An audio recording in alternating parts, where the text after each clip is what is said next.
সার্বিক সহযোগিতা টেন্ডার হয়ে গেছে, অলরেডি রোডের কাজও চলতেছে। যদি ওই রোডটা ইজি হয়ে যায় ইনশাল্লাহ হবে। আর যদি এখানে ফেরি হয় তাহলে অত্র অঞ্চলের লক্ষাধিক জনগণের সুবিধা হবে। এই লক্ষাধিক জনগণের সুবিধার বিষয়টাকে বিবেচনা করে যদি আমাদের এই এলাকাতে আপনাদের ফেরির ব্যবস্থাটা হয়, আমরা আপনাদের কাছে রোডস অ্যান্ড হাইওয়ে বাংলাদেশ সরকার এবং বিভিন্ন প্রতিনিধি সবার কাছে আমরা চিরকৃতজ্ঞ থাকবো। আমরা সবার বলার বিভিন্ন ব্যবস্থা আছে, বললেই হবে না। আমি আগেই বলেছি, আপনারা পর্যায়ে এসেছেন, ফিজিক্যালি দেখতেছেন, লোকজনও দেখতেছেন, আমাদের অঞ্চলটাও দেখতেছেন।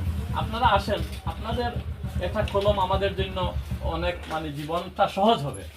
আর আমি যেটা বলেছি, সিলেকশনও আমাদের হবে, এরপরে ভেরিফিকেশন আপনারা করলে ইনশাল্লাহ দেখবেন ওই এলাকার পপুলেশন অবস্থান বা যে বিভিন্ন জেলার দক্ষিণ দিকে যদি আপনারা দেন, আমি আমাদের সাহেব ভাইয়েরাও আছেন বা অন্যান্য সাইডেরও আছেন, ওনারা হয়তো দুঃখিত হতে পারেন, কিন্তু আমাদের অধিকারের জন্য আমাদের সংগ্রাম করতে হবে।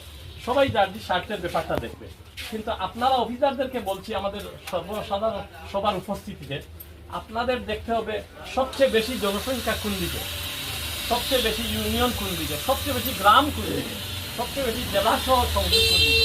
এই বিষয়টা যদি বিবেচনা করে আপনারা আমাদের দিকে একটু সুদৃষ্টি দেন, তা আপনাদের জন্য আমরা দোয়া করতে পারবো, প্রার্থনা করতে পারবো। লোকজন যদি উপকৃত হয় তাহলে দুনিয়াতেও পাবেন, আখেরাতেও পাবেন।